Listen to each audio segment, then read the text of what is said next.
नमस्कार, AMV network देख रहे हैं आप। आपके साथ मैं हूं बबीता। खबरों की शुरुआत बड़ी खबर से करेंगे। सीएम योगी आदित्यनाथ का मेरठ का दौरा है आज, तो इस वक्त की बड़ी खबर आपको बता रहे हैं।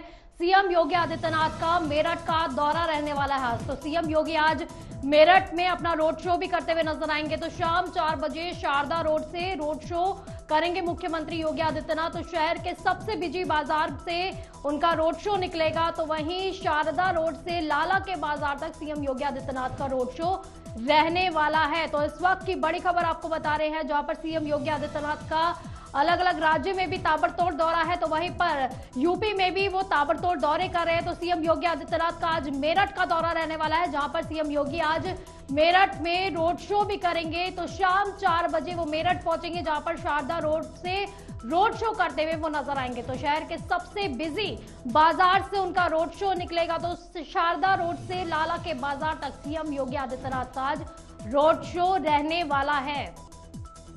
तो वहीं आपको बता दें कि लगातार जो है सीएम योगी आदित्यनाथ अलग अलग राज्यों का भी दौरा कर रहे हैं। राजस्थान में भी उन्होंने दौरा किया था, जहां पर उन्होंने वोटों की अपील की थी प्रत्याशी के पक्ष में। तो वहीं पर आपको बता दें कि सीएम योगी आदित्यनाथ इकलौते ऐसे सीएम है जहां पर स्टार प्रचारक के तौर पर एक इकलौते ऐसे सीएम है जो सारे राज्यों में जाकर वोटों की अपील कर रहे हैं। तो ज्यादा जानकारी के लिए हमारे संवाददाता मनव्वर हमारे साथ जुड़ गए हैं। तो मनव्वर, आज सीएम योगी आदित्यनाथ का मेरठ का दौरा है, किस तरह की तैयारियां देखने को मिल रही है? देखिए, मुख्यमंत्री योगी आदित्यनाथ का आज मेरठ दौरा है। चूंकि चौथी बार वो मेरठ में आ रहे हैं और कल चुनाव प्रचार थम जाएगा, उससे पहले ही जो भारतीय जनता पार्टी है उनके स्टार प्रचारक हैं, उन्होंने एडी चोटी का जोर लगाया हुआ है। मुख्यमंत्री मेरठ में आएंगे। यहाँ पर पुरानी दिल्ली चुंगी है, दिल्ली रोड पर पड़ती है, यहाँ से उनकी शुरुआत हो जाएगी। रोड शो है बकायदा, और शारदा रोड, दिल्ली गेट चौराहा, कवाड़ी बाजार चौराहा, अनाज मंडी, वैसा वैली बाजार, लाला का बाजार, इन तमाम जगहों से मुख्यमंत्री योगी आदित्यनाथ का जो कह सकते हैं रोड शो है वो गुजरेगा। लेकिन अहम बात यह है कि जो इलाके हैं ये काफी संकरे इलाके हैं, और जो यहाँ पर कह सकते हैं आभूषण की मंडी है, जो सोने की मंडी है, वो जो लाला का बाजार मैंने आपको बताया, वैली बाजार बताया, ये तमाम जो इलाके हैं यहाँ सोने की मंडी और बहुत संकरे रोड होने की वजह से यहाँ दिक्कतें भी होती हैं। लेकिन इन इलाकों में रोड शो निकाला जा रहा है मुख्यमंत्री का, काफी भीड़ रहने वाली है, काफी तो मनोवर, संकरी रोड है, तो किस तरह की तैयारियां प्रशासन ने भी की हुई है? और वहीं पर साथ ही साथ हनुमान जयंती भी आज, तो राम के लिए वोट मांगने आ रहे हैं सीएम योगी आदित्यनाथ। देखिए, हनुमान जयंती है, शहर भर में भंडारे खुले हैं और जगह जगह भीड़ लगी है, जाम लग रहा है, और खासतौर से रूट डाइवर्जन जो है एडमिनिस्ट्रेशन ने किया हुआ है। शारदा रोड को पूरी तरीके से ब्लॉक कर दिया गया है। ऑडियंस सिनेमा की तरफ से किसी भी वाहन को, भारी वाहन या चौपहिया वाहन को नहीं जाने दिया जा रहा है। मुख्यमंत्री का जो रोड शो है उसको लेकर के, जो मैंने आपको बताया, वैली बाजार और लाला का बाजार, ये जो इलाके हैं इनको खाली करा दिया गया है। आज पूरी तरह से छुट्टी रहेगी और इन इलाकों में रोड शो निकाला जाए, उसके लिए एडमिनिस्ट्रेशन ने तमाम व्यवस्थाएं की हैं। सुरक्षा व्यवस्था के जो कह सकते हैं उसके हिसाब से भी जगह जगह इस पूरे इलाके को छावनी में तब्दील किया गया है। चूंकि मुख्यमंत्री भी हैं और स्टार प्रचारक हैं, तो प्रोटोकॉल साथ साथ चलेगा। लेकिन ऐसे में जो आखिरी आज कह सकते हैं मुख्यमंत्री का आखिरी रोड शो है, पहले दूसरे फेज के लिए आखिरी बार वो आ रहे हैं, चौथी बार वो आ रहे हैं, तो ये काफी अहम माना जा रहा है कि अरुण गोविल के लिए वो आखिरी बार प्रचार प्रसार करेंगे, उनके लिए वोट मांगेंगे। लेकिन अगर बात की जाए दूसरी तरफ, तो आज कुमारी बहन मायावती भी मेरठ के अंदर मौजूद हैं और उनकी हापुड़ रोड पर जनसभा होनी है। और मुख्यमंत्री, पूर्व मुख्यमंत्री हैं अखिलेश यादव, वो भी आज सिवाल खास विधानसभा में, जो यानी कि ये तीनों ही जो अतिथि हैं, ये तीनों ही लोग मेरठ लोकसभा और बागपत लोकसभा के एरिया में है। लेकिन जो परिसीमन की अगर बात की जाए तो सभी जो मेरठ की विधानसभाएं हैं उन्हीं में मौजूद हैं। ये ऐतिहासिक दिन है कि 2024 का जो लोकसभा का चुनाव हो रहा है, एक एक दिन में ही तीन मुख्यमंत्री, पूर्व मुख्यमंत्री एक साथ एक जगह पे नजर आने वाले हैं, यानी कि मेरठ काफी ज्यादा इंपॉर्टेंट भी हो जाता है। मनव्वर, तो कितनी ज्यादा चुनौती किस पार्टी के लिए दिखाई दे रही है फिलहाल के लिए? देखिए, चुनौती की अगर बात करें तो सबसे बड़ी बात यह है कि भारतीय जनता पार्टी को अपना दो बार का जो केंद्र का किला है वो बचाना है, और 3 बार का मेरठ हापुड़ लोकसभा का जो किला है, जो उन्होंने 3 बार से जीतते आ रहे हैं, उसको बचाना है। और साथ ही साथ कहा ही जाता है कि जो मेरठ की सीट फतेह कर लेता है, सरकार या फिर सहयोगी रहते हैं, उन्हीं के बनते हैं। तो इस सीट को जीतना काफी अहम है भारतीय जनता पार्टी के लिए। और इस वक्त चुनौती ये मिल रही है, चूंकि प्रत्याशी मुंबई से आए हैं, रियल लाइफ के राम हैं, तो लोग जो स्थानीय नेता हैं इस बात का शुरू में विरोध किया कि वो बाहर के हैं, और जो अभी वोटर्स थे वो भी एक्सेप्ट नहीं कर पा रहे थे कि रुकेंगे यहाँ नहीं रुकेंगे जीतने के बाद। लेकिन अब धीरे धीरे परिस्थिति बदल रही है। लेकिन उधर अगर बात की जाए भारतीय समाजवादी पार्टी की, तो वो भी कड़ी टक्कर भारतीय जनता पार्टी को देती नजर आ रही है।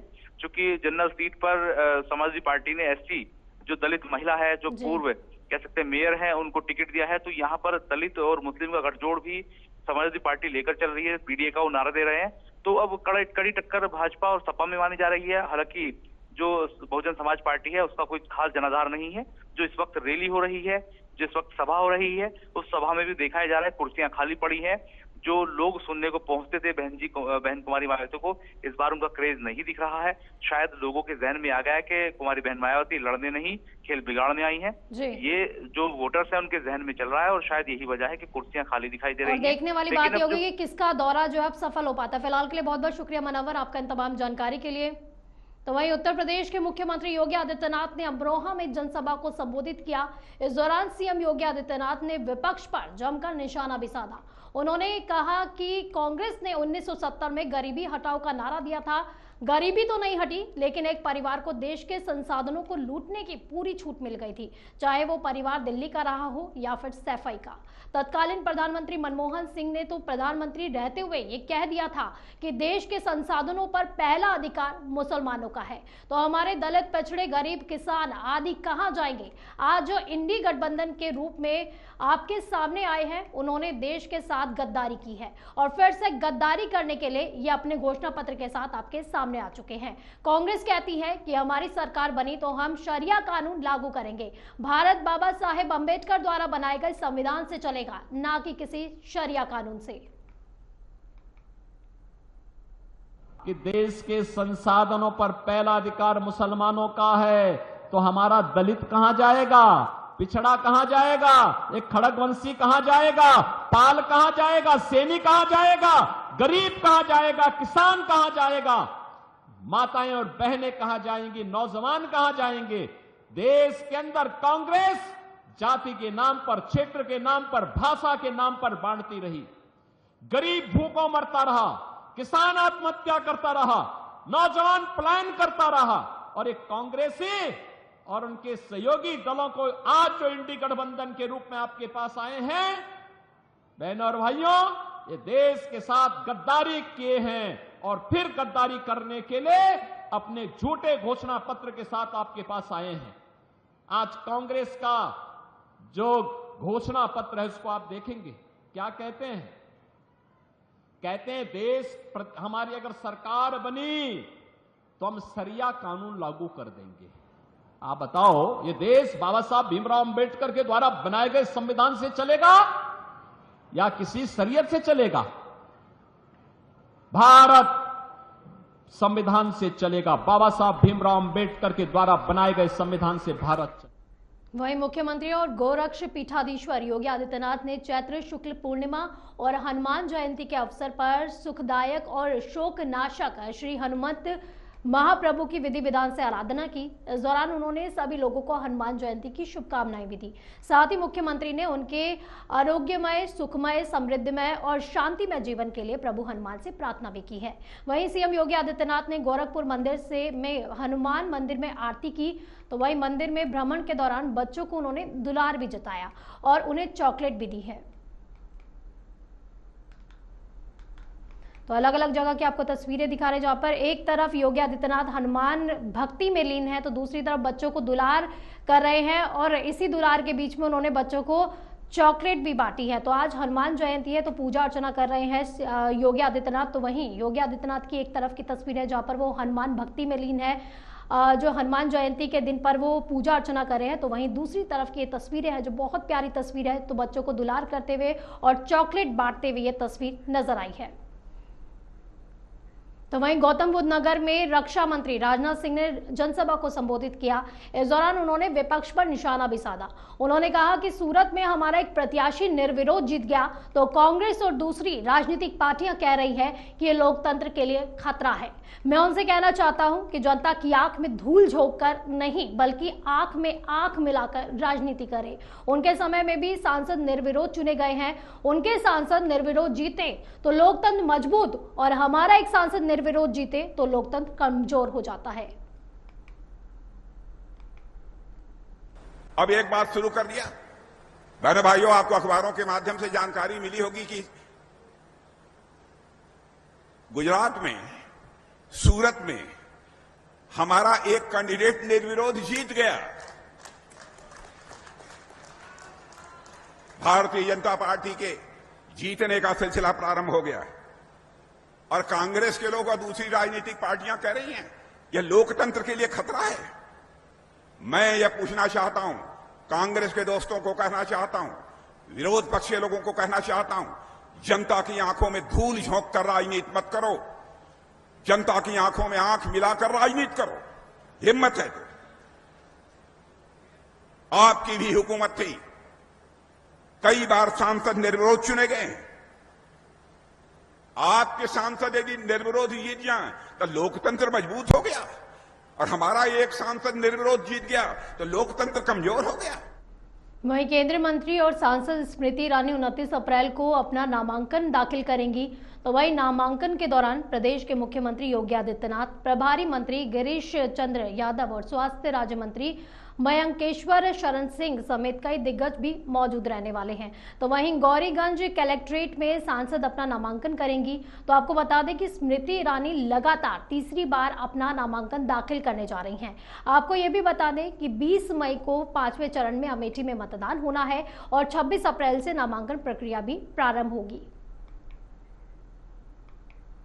अगली खबर का रुख करेंगे उत्तर प्रदेश के पूर्व कैबिनेट मंत्री स्वामी प्रसाद मौर्य के राजनीतिक दल राष्ट्रीय शोषित समाज पार्टी ने कन्नौज से अपने कैंडिडेट का ऐलान कर दिया है।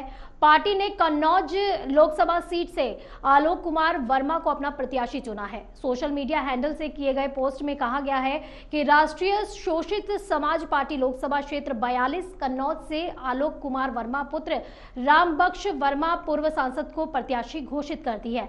आपको बता दें कि इससे पहले समाजवादी पार्टी ने कन्नौज सीट से प्रत्याशियों का ऐलान किया था। अखिलेश ने कन्नौज से अपने परिवार के सदस्य और लालू प्रसाद यादव के दामाद तेज प्रताप यादव को टिकट दिया है।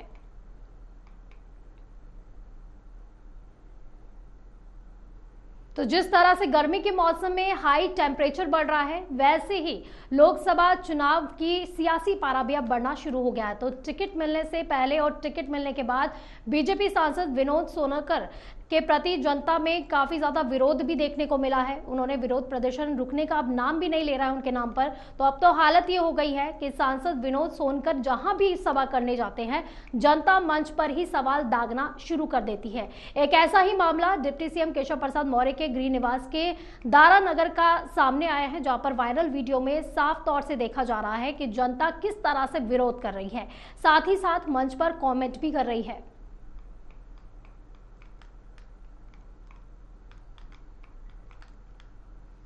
तो वहीं कन्नौज सीट से अखिलेश यादव के चुनाव न लड़ने पर बीजेपी नेता और पूर्व मंत्री मोहसिन रजा ने जमकर हमला बोला है। उन्होंने कहा कि सपा के मुखिया ने हार को स्वीकार करते हुए कन्नौज सीट पर भी अपने किसी परिवार के सदस्य को ही टिकट दे दिया।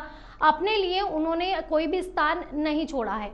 उन्होंने कहा कि अखिलेश यादव ने साफ कर दिया है कि यूपी में चुनाव वो नहीं लड़ने वाले हैं। ऐसे संकेत भी मिल रहे हैं क्योंकि उनको हर तरफ हार सता रही है। यही बात कांग्रेस पर भी लागू हो रही है। इसके साथ ही उन्होंने बीजेपी के लिए जीत का दम भी भरा। आज एक और लिस्ट आई है पीडीए की, यूं कह लें समाजवादी पार्टी की। तो आज तो उन्होंने साफ कर दिया है कि उत्तर प्रदेश में पूरी तरीके से समाजवादी पार्टी के मुखिया ने हार को स्वीकार करते हुए कन्नौज सीट पर भी अपने किसी परिवार के सदस्य को टिकट दे दिया है। अपने लिए उनको कोई स्थान नहीं मिल पा रहा है क्योंकि जाहिर सी बात है वो अपनी पार्टी के मुखिया है, इतनी बड़ी हार कैसे पचा पाएंगे और उनके सारे कार्यकर्ता कैसे पचा पाएंगे। तो इसलिए उन्होंने साफ कर दिया है कि हम उत्तर प्रदेश में शायद चुनाव नहीं लड़ेंगे। वो ऐसे संकेत मिल रहे हैं क्योंकि उन्हें हर तरफ हार सता रही है। यही बात कांग्रेस के साथ लागू होती है कि उनके नेताओं को भी ना अमेठी पर भरोसा है, ना उन्हें रायबरेली पर भरोसा है। रायबरेली उनकी माताजी ने छोड़ दी है और अमेठी से वो छोड़कर वायनाड चले गए हैं। तो ये एनडीए अलायंस का क्या होने जा रहा है, ये सबके सामने है। 80 की 80 सीटें भारतीय जनता पार्टी जीतने जा रही है, इसीलिए ये कोई भी मैदान में आने से डर रहे हैं। वहीं देश भर में हनुमान जन्मोत्सव मनाया जा रहा है। हनुमान जयंती के दिन देश भर के मंदिरों में श्रद्धालुओं की भारी भीड़ भी उमड़ पड़ी है। लोग सुबह सुबह स्नान करके भगवान हनुमान जी को सिंदूर और लड्डू चढ़ा रहे हैं। वहीं लखनऊ में भी अलीगंज के हनुमान मंदिर में भी भक्तों की भीड़ उमड़ पड़ी है। आपको बता दें कि ये सिद्ध पीठ हनुमान मंदिर है। कहते हैं कि यहाँ पर एक साधु को हनुमान जी ने साक्षात दर्शन दिए थे, तभी से इस मंदिर की मान्यता भी बढ़ गई है। यहाँ भक्त मुराद पूरी होने पर चांदी का मुकुट, चांदी का गदा और हनुमान जी के लिए एसी या हनुमान जी को लड्डुओं का भोग लगाते हैं। वहीं मंदिर के महंत अनुराग दास जी का कहना है कि मुगलों द्वारा लक्ष्मणपुरी का नामकरण अलीगंज किया गया था। सरकार से मांग करते हैं कि अलीगंज का नाम बदलकर लक्ष्मणपुरी कर दिया जाए। हनुमान जयंती के अच्छे दिन में हम लोग बहुत अच्छे से मंदिर को सजा रहे हैं। जैसे कि देख रहे हैं सब आ रहे हैं, बहुत अच्छा लग रहा है। काफी अच्छा माहौल है। लोगों के राम मंदिर बनने के बाद ये अच्छी प्रेम भावना भगवान के प्रति बनी है, ये देख के बहुत अच्छा लग रहा है। कितना प्राचीन मंदिर है और कब से यहाँ पूजा अर्चना बहुत सालों से, और मंदिर को और भी हम डेवलप कर रहे हैं, मंदिर को और ज्यादा हम लोग प्रचार कर रहे हैं और भक्ति को हम लोग प्रमोट कर रहे हैं। और जो आस पास के जो नहीं जानते हैं कि हम मंदिर में इतना अच्छे से कार्यक्रम। इस मंदिर की क्या विशेषता है? इस मंदिर की विशेषता ये है, यहाँ पहले गुलाटी का बाग हुआ और गुलाटी का बाग हुआ करता था और हनुमान जी को गुलाटी का फूल बहुत पसंद है और यहाँ पे पहले हनुमान जी का, यहाँ के इस मंदिर के प्रधान जो है वो हनुमान जी। महाराज जी आज हनुमान जयंती है और खासकर गुलाचीन मंदिर को लेकर काफी कुछ रहता है, काफी कुछ यहाँ पर हमेशा प्रोग्राम होते हैं और हमेशा बहुत अच्छे से मनाया जाता है। तो इस बार क्या है और किस तरीके से मनाएंगे हनुमान जयंती? इस बार हर बार से अच्छा, हर साल अच्छा होते होते अच्छों में अच्छा वो हनुमान जी करेंगे। और हमारा प्रयास रहता है अपने धर्म को लेकर के जितना अच्छा हो पाए, और अच्छे के साथ साथ हम लोगों को प्रेरित करते हैं और स्वयं हनुमान जी से हम प्रेरित होते हैं। और क्या कहते हैं, भोग प्रसाद सवेरे हनुमान चालीसा का पाठ, 51 हनुमान चालीसा का पाठ जहां तक हो पाया हमें, शाम को फिर कराएंगे। शाम को भी दीपोत्सव मना करके भव्य और दिव्य हनुमान जी का जन्मोत्सव जैसे मनाया जाता है वैसे ही मनाएंगे। और ऐसे ही हम लोग हमेशा अग्रसर रहेंगे धर्म के प्रति और होते रहेंगे, लोग भी होते रहें। हम लोग आपसे प्रार्थना है, आपके चैनल के माध्यम से जितने भी लोग सुन रहे हैं सबको श्री राम नाम में लग जाना है, तभी हमारा नैया पार होगी। तरीके से हनुमान जयंती है तो क्या ये मंदिर कितना प्राचीन है और यहाँ पर दर्शन करने वाले किस तरीके से पूजन अर्चन करें, उनको क्या फायदा होगा? ये मंदिर लगभग 150 साल से ऊपर, 3 पीढ़ी बीत गई, 4थी पीढ़ी चल रही है। तो अभी मौके पे ये 150 साल से ऊपर हो गया मंदिर। और मंदिर का इतिहास रहा है, ये मंदिर पहले तो इस अलीगंज का नाम हनुमान बाड़ी हुआ करता था। जब लक्ष्मण जी राजा थे, मुगलों ने जब ये कब्जा उब्जा किया तब अलीगंज हुआ। तो जब लक्ष्मण जी को राज्य मिला, ये लक्ष्मण नगरी, तो राम जी को बड़ा प्रिय था गुलाचीन का पौधा, जिसको कहते हैं सफेद चंपा। आप कभी गुलाचीन के पास जाएंगे, गुलाचीन पौधे के पास एक सकारात्मक ऊर्जा, एक सकारात्मक महक आती है उसमें से।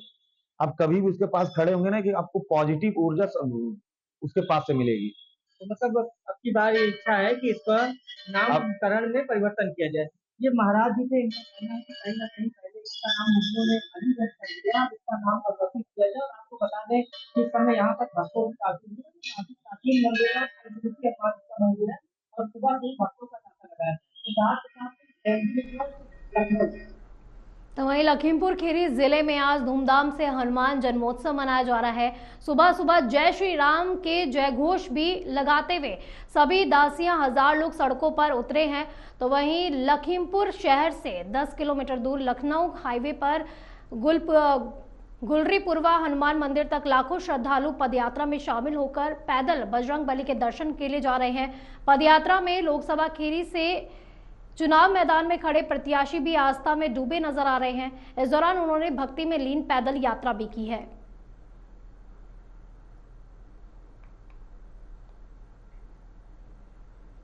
तो वहीं उत्तर प्रदेश के जिला मुरादाबाद जनपद के बेलारी तहसील उप जिला अधिकारी मनी अरोड़ा, तहसील शिक्षा मित्र और अन्य सभी स्टाफ के साथ आज मतदाता जागरूक पिंक बाइक रैली का आयोजन किया गया, जिसमें मतदाताओं को जागरूक किया गया है। आपको बता दें कि मुरादाबाद में पिंक बाइक रैली अभियान लगातार चलाया जा रहा है और मतदाताओं को जागरूक भी किया जा रहा है। वहीं इस दौरान सभी से ज्यादा 7 मई को वोट डालने की अपील भी की गई है। लगभग 100 विद्यालयों में जो महिला टीचर्स थी उनके द्वारा महिला पिंक रैली जो थी उसमें पार्टिसिपेट किया गया। इस रैली का उद्देश्य था कि मतदाताओं को जागरूक किया जाए, क्योंकि यहाँ पर बेलारी में लोकसभा संभल पड़ती है, जिसका चुनाव तृतीय चरण में 7 मई को होने वाला है। तो उसी के मद्देनज़र हम जो मतदाता जागरूकता अभियान चला रहे हैं और आज जो है पिंक रैली का आयोजन किया गया था। ये रैली कहाँ से कहाँ हुई और कहाँ संपन्न हुई? इस रैली का जो स्टार्टिंग पॉइंट था वो तहसील था और तहसील से लेके टोल तक और टोल से फिर वापस आकर राम रतन इंटर कॉलेज में इसका समापन हुआ। लगभग इसकी जो लेंथ रही वो थी 10 किलोमीटर। तो और भी अभियान चलाए जाएंगे इसके? अभी जो है कल भी एक नुक्कड़ नाटक का आयोजन किया गया था, जिसमें लगभग हर न्याय पंचायत में हमने नुक्कड़ नाटक 2 से 3 आयोजित किए थे। तो लगभग हमारे 50 से 60 तक नुक्कड़ नाटक एक ही दिन में आयोजित किए गए थे और आने वाले टाइम में भी कुछ जो है प्रोग्राम्स वो आगे। वहीं ताजनगरी की न्यू आगरा कॉलोनी स्थित कंपोजिट विद्यालय के पास निर्माणाधीन बिल्डिंग में सोमवार रात एक मजदूर का शव पड़ा मिला, जो संदिग्ध हालत में था। सूचना पर पहुंची पुलिस ने शव को पोस्टमार्टम के लिए भेज दिया है, लेकिन मौके से तीनों मजदूर भी भाग गए। अभी तक मृतक मजदूर की पहचान नहीं हो पाई है। आशंका ये जताई जा रही है कि दारू और नॉनवेज पार्टी के दौरान मजदूरों में आपसी विवाद हुआ होगा, जिसमें एक मजदूर की हत्या हो गई। इसके बाद अन्य मजदूर भाग गए, क्योंकि पुलिस का निर्माणाधीन बिल्डिंग के कमरे में शराब की बोतलें और नॉनवेज पड़ा हुआ मिला है।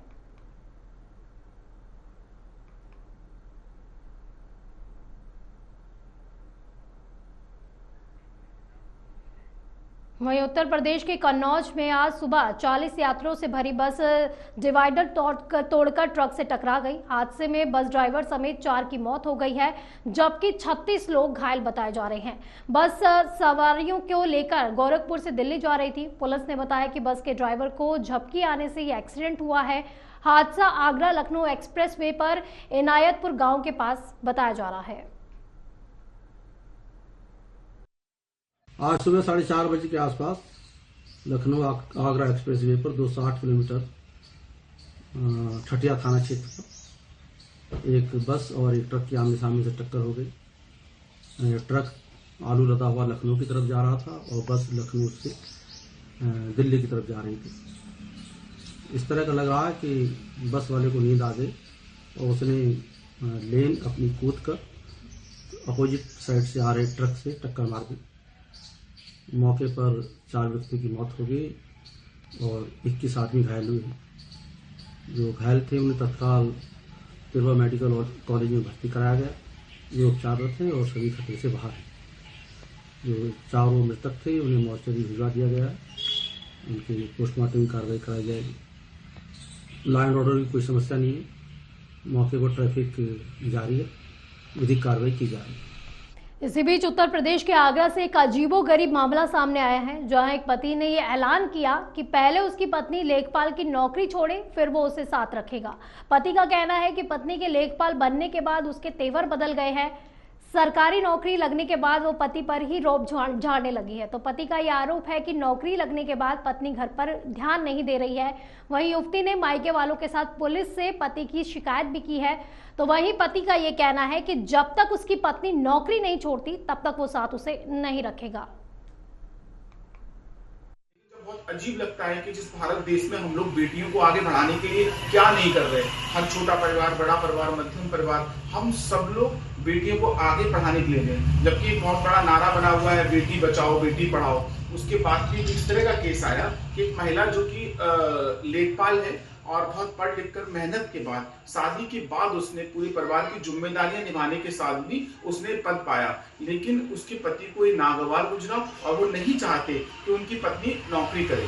जब प्रार्थना पत्र हमारे पास आया तो हमने प्रयास किया कि मतलब इस बात जानने की कोशिश की कि सब क्यों हो रहा है, तो उस महिला ने हमको बताया कि ये नहीं चाहते कि मैं नौकरी करूं, इनको मेरी नौकरी से तो वहीं हमीरपुर में तेज रफ्तार ट्रक ने बाइक सवार युवक को जोरदार टक्कर मार दी। टक्कर लगने से एक युवक की मौके पर मौत हो गई है, जबकि दूसरा युवक गंभीर रूप से घायल बताया जा रहा है। घायल युवक को इलाज के लिए जिला अस्पताल में भर्ती करा दिया गया है। यह पूरा मामला हमीरपुर मुख्यालय के यमुना पुल के पास का बताया जा रहा है।